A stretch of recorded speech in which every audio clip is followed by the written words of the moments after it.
اور پورے جزیرہ نما عرب میں اسلام کی ڈھاک بیٹھ گئی اور کفر کی ہوا اکھڑ گئی۔ قریش کا رعب و دبدبہ خاک میں مل گیا۔ مدینے کے یہود اور منافقین مایوس ہو گئے، مگر ان کے دلوں کا کینہ اندر ہی اندر لاوا بن کر پکتا رہا۔ شکست کی خبر مکہ میں پہنچی تو پورا شہر سکتے میں آ گیا۔ کوئی گھرانہ ایسا نہ تھا جس کے افراد جنگ میں قتل نہ ہوئے ہوں یا مسلمانوں کے ہاتھ قیدی نہ بن گئے ہوں۔ لوگوں کے دلوں سے خوشی اور ہونٹوں سے مسکراہٹ غائب ہو گئی۔ جنہیں چند سال پہلے مکہ کی وادیوں میں گھسیٹا جا رہا تھا، کمزور اور بے سر و سامانی کے باوجود اپنے ایمان کی قوت سے اسلحے کی طاقت اور مادی وسائل پر غالب آ چکے تھے۔ اللہ نے ان کی ایسی مدد کری کہ دیکھیں ان کو جو ہے اتنی سے کم تعداد میں اور جو ہے اتنے ہزاروں کی تعداد میں لوگوں کے اوپر آپ کو جو ہے غالب کر دیا۔ یہ حق و باطل کے درمیان ایک جنگ ہوئی تھی جس میں مسلمانوں کی تعداد 313 تھی، جن میں 70 مہاجرین تھے اور جو ہے 236 انصار تھے۔ ان 313 میں سے 8 صحابہ کرام وہ تھے جو کسی عذر کی بنا پر میدان بدر میں حاضر بھی نہ ہو سکے، مگر اموال غنیمت میں ان کو حصہ عطا فرمایا گیا۔ ان میں سے 3 مہاجرین تھے، ایک امیر المؤمنین حضرت سیدنا عثمان بن عفان تھے جو حضور صلی اللہ علیہ وسلم کے حکم سے اپنی زوجہ محترمہ حضرت سیدہ رقیہ کی علالت یعنی بیماری کی وجہ سے تیمارداری میں رکے رہے۔ دوسرے حضرت سیدنا طلحہ حضرت سیدنا سعید بن زید تھے جو مشرکین مکہ کے قافلے کی جستجو میں گئے تھے۔ ان کے علاوہ 5 انصار تھے۔ اس غزوے میں مسلمانوں کے پاس صرف 2 گھوڑے، 70 اونٹ، 6 زرہیں، 8 شمشیریں تھیں۔ گھوڑے حضرت زبیر بن عوام حضرت اسود کندی کے پاس موجود تھے۔ ایک اونٹ پر 3 افراد کو سوار کیا گیا جو باری باری بیٹھتے تھے۔ نبی کریم صلی اللہ علیہ وسلم، حضرت سیدنا علی، حضرت مرشد غنوی ایک اونٹ پر، حضرت سیدنا ابو بکر صدیق، حضرت عمر، حضرت عبد الرحمن بن عوف دوسرے پر باری باری سوار ہوتے۔ قافلہ کفار کی صورتحال یہ تھی کہ ابو سفیان جو کہ حد درجہ محتاط قدم بقدم پہ وہ خبریں وصول کرتا تھا، پیش قدمی کرتا رہا۔ ابو سفیان نے ایک قاصد مکے کی جانب بھیجا جس نے مکے والوں کو مدد کے لیے پکارا۔ چونکہ قافلے میں سب کا کچھ نہ کچھ سامان موجود تھا، اس لیے مدد کے لیے ہر گھر سے کوئی نہ کوئی نکلا، سوائے ابو لہب کے جس نے اپنے مقروض کو جنگ میں بھیجا۔ تقریباً سبھی بڑے بڑے سورماؤں اور سردار اس میں شامل تھے۔ ابو سفیان نے بعد میں یہ خبر بھیجی کہ قافلہ بچ نکلا ہے اور مدد کے لیے نہ آیا، لیکن ابو جہل ایک متکبر شخص تھا۔ اس نے کہا آج ہم مسلمانوں کو سبق سکھائیں گے۔ قریش مکمل تیاری کے ساتھ نکلے۔ ابتدا میں تعداد 1300 تھی، 1000 گھوڑے تھے اور اونٹ کثیر تعداد میں موجود تھے، اس لیے ان کی تعداد معلوم نہ ہو سکی۔ قریش کی بنو بکر سے دشمنی چل رہی تھی، انہیں مکے پر حملے کا خدشہ محسوس ہوا، لیکن شیطان مردود سرداران کنانہ سراقہ بن مالک کی شکل میں آیا اور کہا میں بھی تمہارا رفیق کار ہوں اور اس بات کی ضمانت دیتا ہوں کہ بنو کنانہ تمہارے خلاف کوئی بھی ناگوارا کام نہ کریں گے۔ یہ سن کر مکہ والوں کے حوصلے بلند ہوئے اور وہ ابو جہل کی قیادت میں جنگ کے لیے روانہ ہوئے۔ ادھر رسول اللہ صلی اللہ علیہ وسلم نے حالات کا بغور مشاہدہ کیا تو محسوس کیا کہ اب ایک عظیم الشان ٹکر ہونے والی ہے۔ آپ صلی اللہ علیہ وسلم نے مجلس شورا بلائی، عام آدمیوں اور کمانڈروں کے ساتھ اظہار خیال کیا۔ حضرت ابو بکر صدیق، حضرت عمر نے نہایت اچھی بات کہی۔ حضرت مقداد بن عمر کچھ اس طرح ہوئے گویا خدا کی قسم آپ صلی اللہ علیہ وسلم سے وہ بات نہیں کہیں گے جو بنی اسرائیل نے حضرت موسیٰ علیہ السلام سے کہی تھی، تم اور تمہارا رب جا کر لڑے، ہم بیٹھے ہیں۔ کیونکہ یہ سب مہاجر تھے۔ رسول اللہ صلی اللہ علیہ وسلم چاہتے تھے کہ انصار بھی کچھ کہیں تو رسول اللہ صلی اللہ علیہ وسلم نے 2 بار ارشاد فرمایا مجھے مشورہ دو۔ حضرت سعد بن معاذ نے یہ بات بھانپ لی، انہوں نے کہا ہم نے تو اس بات کی تصدیق کی ہے کہ آپ جو کچھ لائے ہیں سچ ہیں، اور ہم نے آپ صلی اللہ علیہ وسلم کو سمیع و اطاعت کا عہد و میثاق دیا ہے، لہذا رسول اللہ صلی اللہ علیہ وسلم آپ کا جو ارادہ اس کی طرف پیش قدمی آپ جاری رکھیے۔ یہ تھی غزوہ بدر، جو میں نے آپ لوگوں کے سامنے کچھ باتیں اس کے متعلق کری ہیں۔ کہتے ہیں کہ آج بھی اگر ہمارے اندر وہ جذبہ پیدا ہو جائے، آج جو مسلمانوں کے اوپر اتنا ظلم و ستم ہے اور جو اتنا ڈنڈناہٹ ہے، کیا وجہ اس کی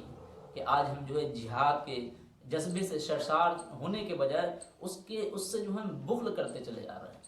بلکہ ہم جو پستی کرتے آ رہے ہیں، سستی کرتے آ رہے ہیں۔ اس کی وجہ کیا ہوئی؟ آج کفار غالب ہیں، مسلمان بالکل جو ہے مرے سڑے پڑے ہوئے ہیں۔ کہتے ہیں کہ اگر آج بھی وہی اگر ایمان ہمارا بھی زندہ ہو جائے اور ہم جو ہے یہ آپ دیکھیں یہ جنگ کیسی تھی، ادھر کتنے لوگ تھے اور ادھر کتنے لوگ تھے، کتنے لوگ 313، کیسا بے سر سامانی، ادھر 313، ادھر جو ہے ادھر کیا کہتے ہیں 1000 کا لشکر، اس سے زیادہ کی تعداد ہے، لیکن اس کے باوجود ان کے پاس سارا کچھ موجود ہے، لیکن اس کے باوجود اسباب کی دنیا میں اگر دیکھیں گے تو یہ جنگ نہیں ہو سکتی ہے، کیونکہ 313 کہاں مقابلہ ہو سکتا ہے، یہ تو ہاتھی ہے اور ادھر چیوٹی ہے، اسی طرح کی بات ہو جائے گی۔ لیکن اللہ تعالیٰ نے اپنی مدد کے ذریعے سے اس جنگ کو جتایا اور بتایا اسلام ایک ایسا مذہب ہے جو نہ کسی کی زبردستی غلامی کو پسند کرتا ہے، جو نہ کوئی، اگر اسلام ایک ایسا مذہب ہے جو کسی کے اوپر ظلم نہیں کرتا ہے، لیکن اگر اس کے اوپر کوئی ظلم کرتا ہے تو وہ اس کا پنجہ مروڑ کر پھینک دیتا ہے، کسی ظلم کی تائید نہیں کرتا، لیکن اگر کسی کے اوپر ظلم ہوتا ہے تو اس کے ہاتھ و پیروں کو مروڑ کر اس کی ہڈیوں کو قبر تک پہنچا دیتا ہے، اس کو کیفر کردار تک پہنچا دیتا ہے۔ لیکن آج ہم مسلمانوں کا المیہ یہ ہے، ہمارے حکمران جو آج اتنی کچھ تباہی ہونے کے باوجود آج وہ لوگوں کی وہی زبان بنے ہوئے جو کفار و مشرکین کی زبان ہوتی ہے۔ آج اگر وہی ہمارا جذبہ ہو جائے، وہی آج ہمارا ایمان ہو جائے، فضائے بدر پیدا کر کے فرشتے تیری نصرت کو اتر سکتے ہیں، فضائے بدر پیدا کر فرشتے تیری نصرت کو آ سکتے ہیں، گردوں سے قطار اندر قطار اب بھی ہے، آج بھی اگر تو فضائے بدر پیدا کرے گا تو فرشتے آج بھی تیری نصرت کو آ جائیں گے، اللہ آج بھی ہماری مدد کرے گا۔ لیکن ایسا کہاں، اللہ تعالیٰ ہم تمام لوگوں کو اس حق و باطل کے درمیان معرکے سے قیمتی نصیحتیں حاصل کرنے کی توفیق عطا فرمائیں۔ اور دیکھیں اس بدر میں کس طرح وہ چھوٹے سے بچے، ان کے اندر جذبہ کیا تھا اور کس طرح صحابہ کے اندر جذبہ تھا۔ کہا آپ نے نبی اکرم صلی اللہ علیہ وسلم جو ان سے معاہدہ لیا تو فوراً اس کے کیا ہو گئے، عمل پیرا ہو گئے، کہا آپ جو کہیں گے وہ کریں گے، ہم بنی اسرائیل کی طرح نہیں ہیں کہیں گے کہ موسیٰ علیہ السلام نے کہا چلو لڑیں، تو کہا نہیں تم لڑو جا کے، تمہارا لڑ جا کے، ہم تو یہاں بیٹھے تماشا دیکھتے ہیں۔ ایسے نہیں، صحابہ نے اپنی پوری جد و جہد کے ساتھ، اپنی پوری ہمت اور استقامت کے ساتھ وہ جنگ لڑی، اللہ نے اس جنگ میں مسلمانوں کو فتح اور نصرت سے کامیابی دلائی، اور کفار و مشرکین کو منہ کی کھانی پڑی اور ان کے دانت کھٹے ہوئے، اور کفار و مشرکین کے اندر مسلمانوں کا، اسلام کا وہ غلبہ بیٹھ گیا جو ابھی تک نہیں تھا۔ اللہ تعالی ہم تمام لوگوں کو جہاد کی محبت سے سرشار ہونے کی توفیق عطا فرمائے، اور اپنی راہ میں ہم لوگوں کو دیکھیں، ہر صحابہ کی، نبی اکرم صلی اللہ علیہ وسلم کی یہاں تک کہ شہید ہونے کی تمنا تھی، نبی اکرم صلی اللہ علیہ وسلم دعا مانگا کرتے تھے کہ اللہ مجھے شہادت کی موت عطا فرما، لیکن آج ہم کیسی موت چاہتے ہیں، بزدلی والی موت چاہتے ہیں، بستر پر مرنا چاہتے ہیں۔ صحابہ جنگ میں شہید ہونا چاہتے تھے، کیوں؟ ان کو جو پتہ لگ گیا تھا کہ اب بس میرے اور درمیان، جنت کے درمیان صرف اتنا سا فاصلہ ہے، اب مجھے جنت حاصل کرنی ہے کسی حالت میں بھی۔ تو اللہ تعالی ہم لوگوں کو کہنے سننے سے عمل کرنے کی توفیق